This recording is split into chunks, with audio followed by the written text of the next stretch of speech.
दोस्तों, आज मैं फिर से आपको एक नई कहानी सुनाने जा रही हूँ जिसका शीर्षक है मददगार। बनवारी लाल जी को बड़े बाबू के ओहदे से सेवानिवृत्त होने में अभी कुछ साल बाकी हैं, लेकिन महंगाई के बोझ और परिवार की बढ़ती जिम्मेदारियों को पूरा करने की चिंता ने समय से पहले ही उनके चेहरे पर बुढ़ापे की गहरी छाप छोड़ दी है। बनवारी लाल जी अभी अपनी मेज पर पड़ी हुई सरकारी फाइलों को संभाल ही रहे थे कि इतने में चपरासी ने आकर कहा कि आपको बड़े साहब ने जल्दी से बुलाया है। संदेशा मिलते ही बनवारी लाल जी अपना काम बीच में ही छोड़कर बड़े साहब के कमरे की ओर जाने लगे। जैसे ही वो अपनी कुर्सी से उठे तो उनके हाथ से पेन नीचे गिर गया। हड़बड़ाहट में वे पेन उठाने के लिए झुके तो बरसों पुराना ढीला ढाला सा चश्मा नीचे फर्श पर जा गिरा। चपरासी ने आगे बढ़कर बनवारी लाल जी से कहा कि मैं आपका चश्मा उठा देता हूँ। इन्होंने उसे एक तरफ करते हुए कहा कि तुम्हें क्या लगता है कि मैं बूढ़ा हो गया हूँ और मैं अपना काम भी ठीक से नहीं कर सकता? इतना कहने के साथ बनवारी लाल जी अपना चश्मा उठाने के लिए फर्श पर इधर उधर हाथ मारने लगे। चश्मा ढूंढने के लिए वो जैसे ही नीचे की ओर झुके तो मेज से टकराकर इनके मुंह से नकली दांतों का सेट निकलकर फर्श पर लुढ़क गया। अब चपरासी से नहीं रहा गया। उसने खिल्ली उड़ाते हुए कहा, साहब जी, अब तो आपका सारा फर्नीचर धीरे धीरे खुलकर गिरने लगा है। अब इससे पहले कि आपके बाकी के अंजर पंजर खुल जाएं, यदि आपकी इजाजत हो तो आपका सारा सामान इकट्ठा कर दूं। बनवारी लाल ने चपरासी को डांट कर कहा, वहां से जाने के लिए कह दिया। इससे पहले कि बनवारी लाल जी अपना सारा सामान ढूंढने के बारे में कुछ और सोचते, बड़े साहब का एक और संदेशा आ गया। लेकिन बनवारी लाल जी इस हालत में नहीं थे कि बिना चश्मे और दांतों के साहब के सामने जा सकते। कुछ देर तक यह उनके कमरे में नहीं पहुंचे तो वे खुद ही इनकी सीट पर आ धमके। नजर कमजोर होने के कारण इन्होंने बड़े साहब को आते देख समझा कि फिर से चपरासी उनके पास आया है। बनवारी लाल ने साहब को चपरासी जानकर उससे कहा कि जरा इधर मेरे मेज के पास देख, एक कराची हलवे का टुकड़ा गिर गया है। बड़े साहब ने बिना यह बताए कि वो कौन है बनवारी लाल को एक 50 रुपए का नोट देते हुए कहा, यह लो पैसे और बाजार से कराची हलवा ले लेना। बनवारी लाल ने 50 रुपए का नोट वापस करते हुए कहा कि मैं तेरे 50 रुपयों का क्या करूं? मैं कराची हलवा तो इसलिए ढूंढ रहा हूं क्योंकि उसके साथ मेरे नकली दांतों का 5,000 रुपए का सेट भी लगा हुआ है।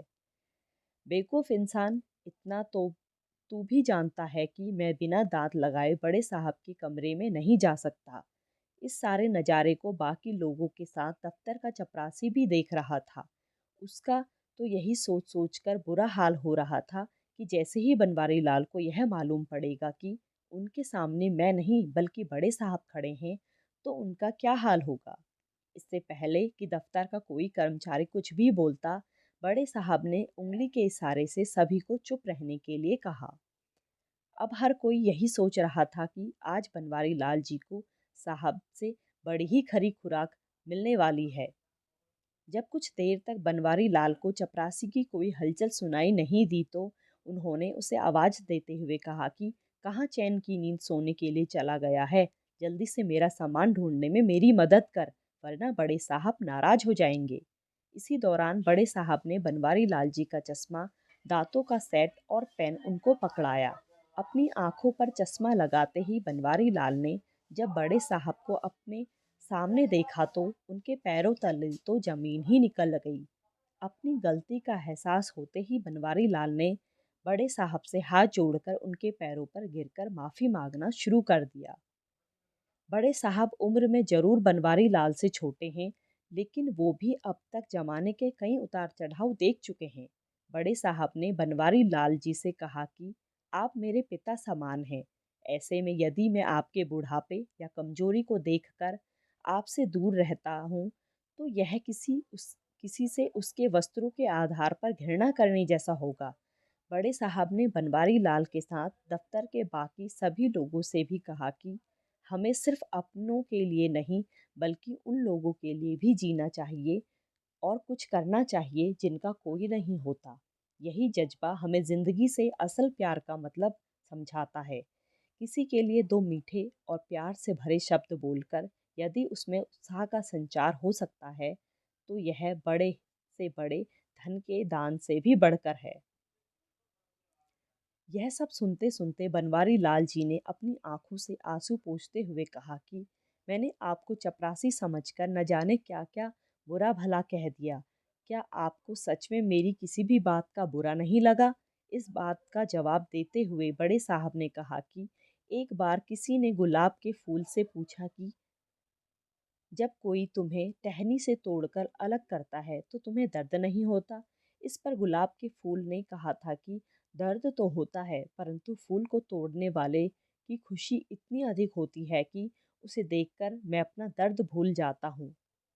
बड़े साहब के भावनात्मक विचार सुनकर मैं यह समझ गई हूँ कि जिस तरह प्रभु से मांगने के लिए हम हर समय हाथ उठाते हैं, उसी तरह जरूरतमंदों की मदद के लिए भी हाथ बढ़ाते रहना चाहिए।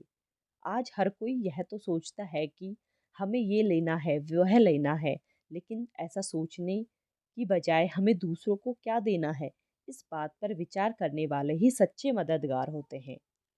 दोस्तों, उम्मीद है कि आपने इस कहानी से कुछ न कुछ अवश्य सीखा होगा। हमें भी अपने जीवन में ज़रूरतमंदों की अवश्य ही सहायता करनी चाहिए। धन्यवाद दोस्तों मुझसे जुड़े रहने के लिए। अब मैं नई कहानी के साथ जल्द ही आपके समक्ष प्रस्तुत होंगी। अभी मैं आपसे विदा चाहती हूँ। धन्यवाद।